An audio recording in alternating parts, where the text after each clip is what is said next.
Halo semuanya, kita berjumpa kembali. Nama saya Robin. Kita akan membahas pengembangan aplikasi berbasis mobile, tetapi yang masih menggunakan RAD Studio ya. Jadi saya mulai dengan share screen.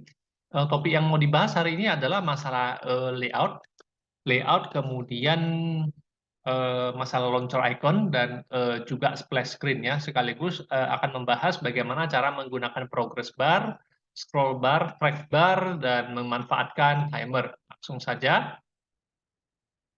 Jadi di sini mungkin saya membutuhkan smartphone untuk dicoba ya. Sebentar.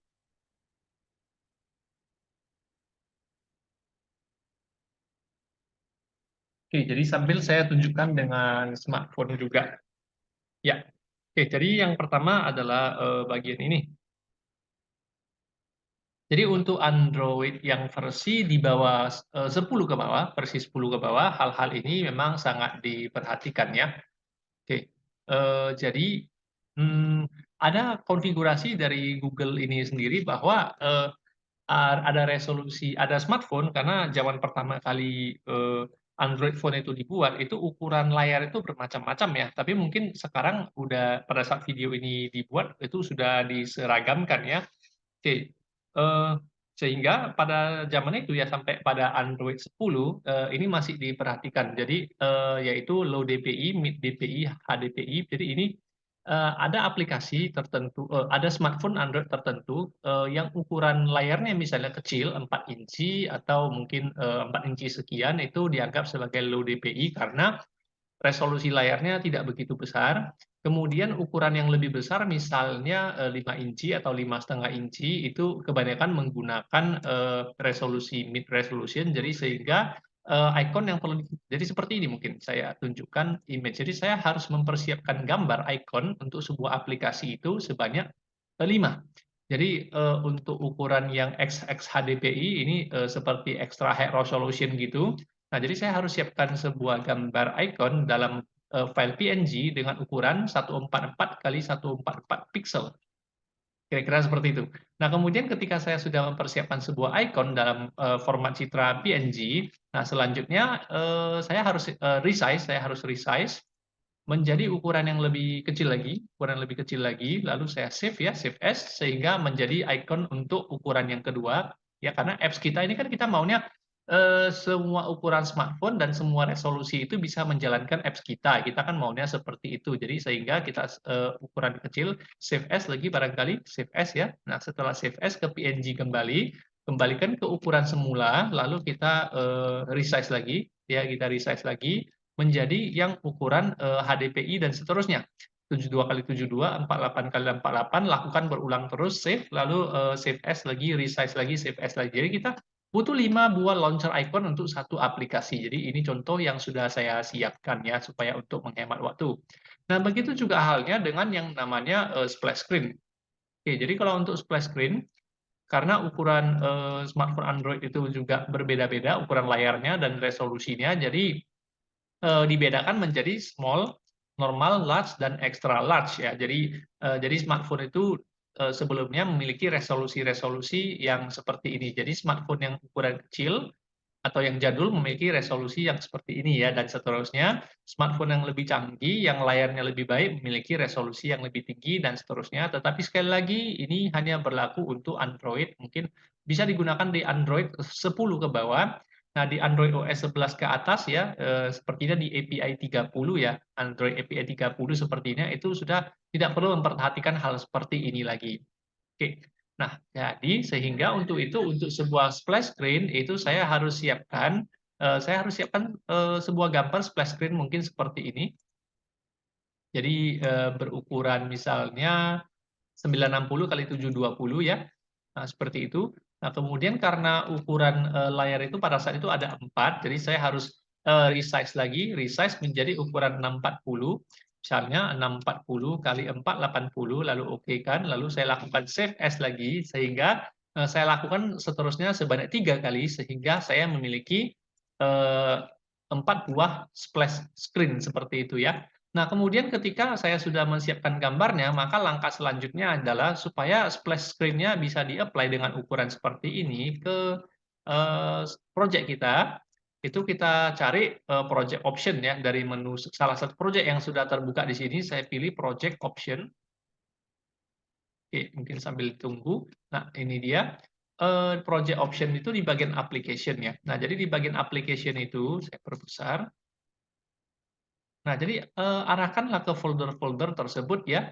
Nah, jadi file ini, jadi file yang saya siapkan tadi, ini foldernya apa? Image ya, image. Jadi tersimpan di folder tempat saya menyimpan project ya, itu di dalamnya ada folder image, ada dokumen 364872961444 itu disesuaikan atau di-browse dari sini, di-browse dari sini, kira-kira seperti itu ya, di-browse dari sini, kita isi gambarnya, ya kita isi gambarnya semua di sini. Nah, jadi begitu juga dengan splash screen-nya kita isi di sini semuanya ya. Oke, jadi mungkin saya akan mencoba, beberapa ini ya. Ya, saya coba misalnya langsung aja saya isi image ya, dokumen. Image langsung saya isi di sini image slash dokumen, 48 titik PNG ya. Jadi seperti itu. Jadi ketika terdeteksi langsung akan muncul. Nah, begitu juga dengan yang lainnya, ini yang saya isi nanti adalah yang, yang saya isi adalah yang oh sorry ini 36 ya, 36 mohon maaf, yang ini ukuran 36, yang ini ukuran 48, yang ini ukuran 72, jadi saya isi semua atau di-browse dari sini juga boleh. Tetapi saya rasa cara ini lebih cepat. Nah, jadi sampai terdeteksi ya. Nah, kemudian splash screen-nya juga sama, splash screen-nya juga kita lakukan seperti ini, ya. Oke, jadi splash, image, splash, saya ganti foldernya. Oke. Nah, jadi terdeteksi langsung gambarnya seperti itu. Nah, jadi 4 ukuran ini kita masukkan, lalu kita tekan oke. Nah, kemudian barangkali tinggal kita publish project-nya dengan menekan tombol, F9 ya, run without debugging. Jadi target platformnya tinggal diatur ke Android dan, buat ke folder rilis ya, buat ke versi rilisnya ya. Oke, kemudian tidak hanya ini saja, tidak hanya hal ini saja yang harus diperhatikan, sebelumnya oke. Nah, ketika kita, terjadi resize, project kita terjadi resize, nah itu yang bagian yang diperhatikan itu di project option, kalau kita perhatikan project option, itu orientation ya, project option orientation-nya. Nah, ketika orientation-nya tidak dipilih, maka, itu dianggap sebagai auto rotate ya. Jadi sehingga aplikasi kita itu nanti, seperti auto rotate mungkin boleh saya tunjukkan lewat, boleh saya tunjukkan lewat kamera barangkali. Jadi, ini adalah sebuah text editor aplikasi yang seperti yang saya rancang di Red Studio. Oke, barangkali saya tunjukkan di kamera, mudah-mudahan bisa kelihatan. Jadi ketika saya rotate smartphone-nya, meskipun ini smartphone lama ya, nah saya rotate, ini auto rotate. Ini contoh kasus yang auto rotate. Nah, jadi begitu, saya kembali share screen. Nah, jadi ketika kita menggunakan misalnya ya landscape from home left misalnya begitu ya. Nah, saya hanya memilih satu. Nah, maka contoh aplikasinya saya akan tunjukkan kembali di kamera. Mungkin contoh contoh aplikasinya sudah saya siapkan. Di sini saya mencoba membuat animasi. Oke, sebentar. Saya mencoba membuat animasi di mana, layarnya saya rotate itu tidak akan berpengaruh karena saya memilih, home left tadi ya. Oke, jadi Anda perhatikan di kamera saya sebentar, di sini, sorry, salah ketik. Oke, jadi perhatikan di sini di layar, saya rotasi di bagian sini ya, rotasi itu aktif ya, di sini aktif berwarna hijau yang ada bergaris bawah di situ. Oke, jadi masih aktif, jadi saya menjalankan salah satu animasi yang saya buat, misalnya yang ini. Oke. Nah, jadi, tunggu sebentar ya, oh terbalik, mohon maaf. Oke, nah jadi mau diputar seperti apapun, orientasinya tetap seperti itu ya, meskipun auto rotate-nya masih oke ya. Nah, jadi ini hanyalah sebuah, apa namanya, karakter dari salah satu game yang saya coba, pinjam untuk dianimasikan ya, tidak untuk dikomersialkan, hanya untuk belajar menganimasikannya saja. Nah, jadi bagaimanapun saya putar, ya padahal rotation aktif ya. Nah, itu ternyata, posisinya tetap seperti itu saja. Ya, jadi inilah yang saya maksud dengan orientation, ukuran layar, splash screen, dan kemudian launcher icon ya. Oke, nah saya kembali lagi, share screen-nya, itu contohnya. Jadi aplikasi text editor-nya ini dia. Saya rasa saya close project aja. Oh, save dulu. Oke, udah ya. Nah, tinggal saya kompilasi untuk menjadi APK ya. Jadi kita perhatikan folder Android release, text editor, bin. Nah, sedang di-generate text editor APK ini hingga akan apa namanya ya, sedang di-generate hingga nanti APK-nya sukses dibuat, masih dalam proses. Oke, mohon ditunggu. Oke, sampai muncul pesan ini karena smartphone Android-nya tidak sedang terkoneksi ke RAD Studio ya. Nah, sampai kepada rilis daripada APK ini di-copy ke smartphone kita. Oke, jadi untuk yang splash screen launcher icon, layout, orientation itu saya stop sampai di sini. Saya akan melanjutkan dengan pembahasan yang mengenai penggunaan scroll bar, progress bar, timer, dan track bar. Tapi saya akan menggunakan versi Windows dulu ya sebelum ke versi mobile ya sebagai perbandingan aja. Oke, jadi versi Windows-nya dulu. Nah, jadi di versi Windows ini saya demokan mungkin sebentar. Oke, jadi di versi Windows ini saya akan mengganti font dulu biar lebih besar. Mengganti font. Oke, ya, saya akan masukkan sebuah timer. Timer itu ada di bagian sistem, tetapi saya ketik aja timer. Oke, kemudian saya coba dengan progress bar. Kemudian saya coba diperbesar aja. Saya coba dengan track bar, dan saya coba dengan mungkin scroll bar ya. Tapi yang scroll bar saya coba dengan yang vertikal kali ini ya. Jadi supaya nanti seimbang, baik scroll bar ataupun yang lain, supaya seimbang, saya akan menggunakan properti yang sama.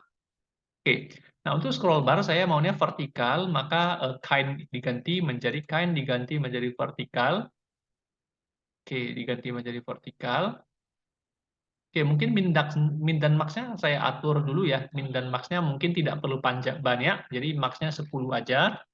10, begitu juga dengan progress bar dan track bar-nya saya buat maksimumnya 10 saja. Oke, timer mungkin belum saya aktifkan. Timer saya buat mungkin setengah detik ya, atau 500 milidetik, intervalnya 500 milidetik, enable-nya belum ya. Oke, mungkin saya akan menggunakan button, 2 buah button, untuk start dan stop lah. Jadi button start dan button stop, seperti ini. Button start, oh, ini stop ya. Stop, yang ini button start. Oke, nama komponen diganti supaya lebih mudah di program. Progress bar saya ganti PB, track bar saya ganti TB, scroll bar saya ganti SB, timer sudah diganti, ini diganti name diganti button start, kemudian stop diganti dengan button stop misalnya. Oke, mungkin seperti ini. Oke, jadi saya akan mencoba ketika progress bar digerakkan, scroll bar-nya ikut bergerak dan progress bar-nya juga ikut. Jadi saya akan mencari event change. Double klik saja, saya akan diberikan event change. Jadi ketika track bar berubah, saya mau progress bar position-nya akan mengikuti track bar position. Begitu juga dengan scroll bar-nya. Jadi scroll bar position itu akan mengikuti track bar position. Jadi kira-kira mengakalinya seperti ini. Kita coba. Jadi cara menggunakan track bar dan progress bar itu adalah menggunakan min, max, dan position. Jadi ketika progress bar ditarik, scroll bar-nya juga akan ikut, progress bar-nya juga akan ikut meskipun agak telat ya. Nah, hal yang sama juga bisa saya lakukan terhadap ketika scroll bar ini digeser ya, digeser. Jadi scroll bar change ya, atau scroll bar scroll juga boleh. Nah, jadi kita buat hal yang sama, progress bar itu mengikuti posisi daripada scroll bar ya. Kemudian hal yang sama juga dengan track bar akan mengikuti posisi track bar akan mengikuti posisi scroll bar juga. Kita coba, ini berlaku bolak-balik jadinya. Oke, jadi seperti itu cara menggunakan progress bar, track bar, dan scroll bar ya. Nah, kalau start dan stop mungkin akan saya coba menggerakkan progress bar dengan menggunakan timer. Jadi ketika tombol start ditekan, saya aktifkan timer dengan cara timer enable menjadi true.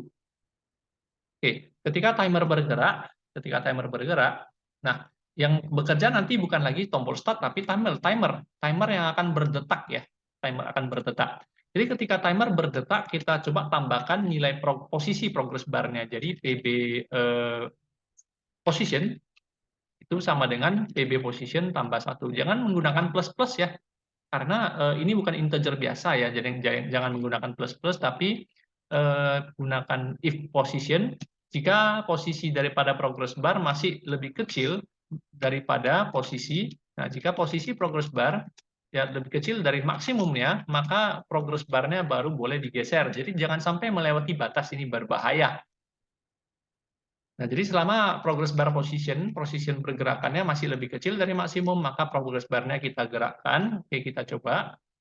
Kita tekan start, progress bar-nya akan berjalan ya, gitu ya. Tetapi tombol stop belum berfungsi ya. Nah, jadi tombol stop itu akan saya gunakan di sini timer enable menjadi false untuk menghentikan timernya. Nah, ini kan versi Windows-nya ya. Oke, kita jalankan. Nah, yang ini adalah versi Windows-nya. Oke, coba kita tekan stop. Berhenti ya. Nah, baik, karena ini versi Windows-nya, mungkin coding-nya saya pinjam kemari untuk dibandingkan dengan versi multiplatform atau mobile-nya. Nah, jadi yang ini mungkin saya tidak perlu nyimpan, saya tutup. Nah, kita coba dengan versi mobile, yaitu dengan multi-device dalam bahasa C. Jadi yang multi-device dalam bahasa C ini, mungkin tampilan ini adalah tablet ya. Ketika Anda mau tampilan smartphone mungkin seperti ini, kita masukkan seperti tadi timer. Timer ada di bagian sistem. Oke, mungkin timer itu nggak nampil ya. Jadi timer itu kita masukkan ke project, tidak nampil. Enable dibuat false, intervalnya setengah detik aja. Namanya saya ganti timer saja. Nah, lalu progress bar itu juga bisa dicari langsung di sini. Ternyata muncul di bagian standar progress bar. Nah, tetapi kalau di mobile tidak bisa kita atur seperti ini. Kenapa? Karena kalau rotasi terjadi, nanti tampilannya jadi tidak sesuai ya, jadi agak tidak biasa kalau terjadi rotate atau resize ya.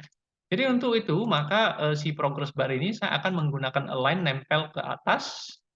Begitu juga dengan track bar. Track bar-nya akan saya gunakan track bar akan saya gunakan align nempel ke atas juga. Alignment-nya ke atas atau bagian top ya. Kemudian yang terakhir adalah scroll bar.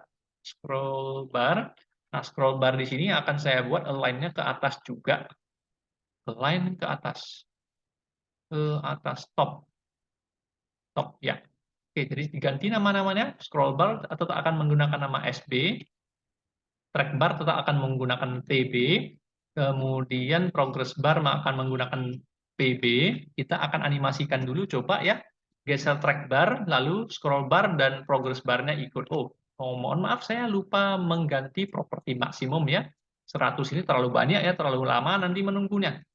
Jadi track bar maksimum 100, scroll bar maksimum 100, dan progress bar dengan maksimum 100. Nah, ketika track bar digeser, saya mau progress bar dan scroll bar-nya juga ikut. Jadi ketika track bar digeser, maka posisi progress bar ya, progress bar harus mengikuti apa namanya? Track bar. Jadi jika track bar berubah, maka posisi progress bar harus mengikuti posisi daripada track bar. Jadi seperti itu. Nah, begitu juga dengan yang scroll bar. Jadi posisi scroll bar itu juga harus mengikuti posisi daripada track bar. Jadi seperti itu. Oke, dan berlaku sebaliknya, ketika scroll bar digeser, maka ya progress bar position itu harus mengikuti scroll bar position. Oke, nah ketika nanti scroll bar bergeser, maka progress bar dan track bar itu posisinya harus mengikut. Mungkin ini dulu kita coba. Ini versi mobile-nya. Tapi dijalankan di OS Windows dulu ya. Oke, sepertinya belum nampak. Oke, saya ulangi lagi. Bar, track bar. Oke, track bar digerakkan. Sepertinya track barnya belum berfungsi. Track bar min max position.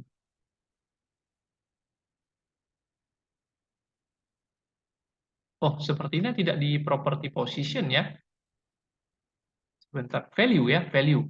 Track bar menggunakan value, ya ternyata tidak menggunakan property position, tapi value, mohon maaf ya. Nah, jadi beda dengan versi Windows ya, progress bar, track bar, scroll bar menggunakan property position, tetapi versi mobile atau multi platformnya menggunakan property value ya, mohon maaf. Oke, saya ganti.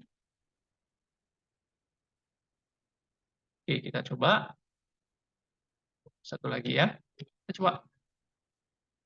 Oke, jadi ketika scroll bar bergerak, progress bar-nya juga jadi ikut. Ketika track bar bergerak, progress bar dan scroll bar-nya juga ikut ya. Jadi seperti itu, bermain di property value. Sementara versi Windows atau VCL-nya bermain di property position ya.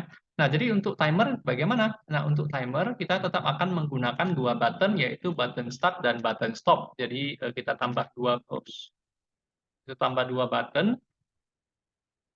Kita kembali ke form dengan menekan tombol F12, saya tambahkan dua button, misalnya button start dan button stop.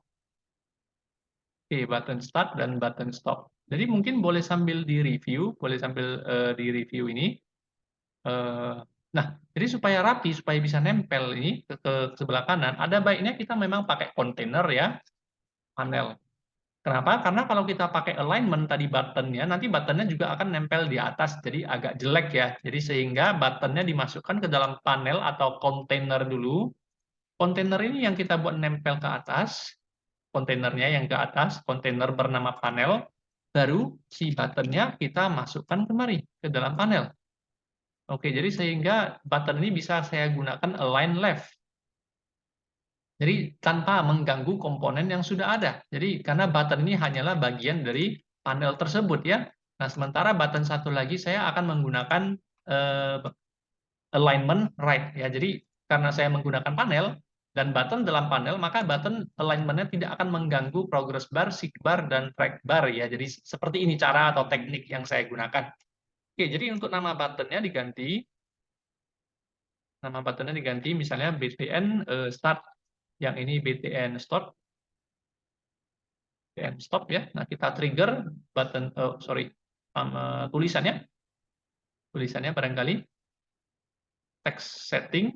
Oops, bukan text setting. Teks saja. Yang ini adalah start. Oops, sorry, ini stop. Yang ini adalah start. Oke, nah kita trigger button start diklik dan kita trigger button stop diklik dan kita trigger timer itu berdetak.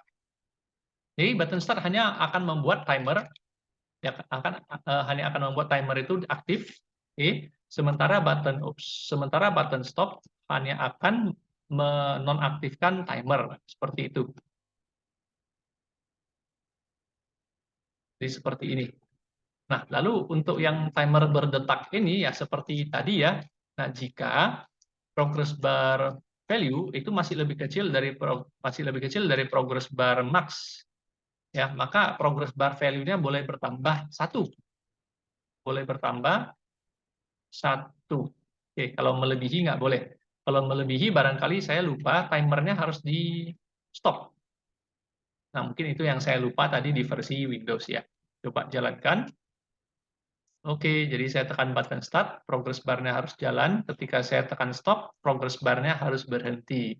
Ketika saya tekan start lagi, progress bar-nya harus berjalan. Jadi ingat, progress bar digerakkan oleh timer, bukan digerakkan oleh button ya. Jadi button bekerja secara tidak langsung terhadap progress bar. Jadi button start hanya mengaktifkan timer, lalu yang menggerakkan progress bar adalah timernya, bukan button start-nya sebenarnya ya. Jadi secara tidak langsung ini. Jadi button start mengaktifkan timer, tapi tidak berurusan dengan progress bar, sementara timer ini yang langsung berurusan dengan progress bar setiap 0,5 detiknya atau 500 milidetiknya. Ketika kita menekan button stop, itu button stop tidak akan mengganggu progress bar secara langsung, tetapi button stop hanya akan menghentikan timer saja, sehingga timer yang nanti tidak akan menjalankan progress bar lagi. Nah, jadi kira-kira, seperti ini penjelasan saya mengenai komponen progress bar, track bar, dan scroll bar. Akan lebih enak lagi kalau kita mencoba dengan aplikasi copy file, jadi sehingga progresnya lebih real ya, karena kan kita di sini menggunakan timer ya. Jadi timer itu kan, hanya mensimulasikan saja atau, fiktif lah istilahnya. Sementara kalau kita bikin aplikasi copy file, 1 giga misalnya file yang kita copy, tetapi kita pencar cara copy-nya dengan 50 kilobyte, jadi sehingga mungkin butuh waktu 200 looping. Nah, di situ 200 looping itulah yang nanti kita manfaatkan sebagai, apa namanya, pergerakan progress bar-nya dengan maksimum 500 pergerakannya 1. Jadi seperti itu ya. Jadi seperti yang kita lakukan, duplikasi file di OS, Windows, dan yang lain-lain. Nah, kira-kira seperti itu. Nah, mungkin demikian penjelasan saya, terima kasih sudah menonton. Sampai jumpa kembali di video selanjutnya. Selamat mencoba, selamat belajar.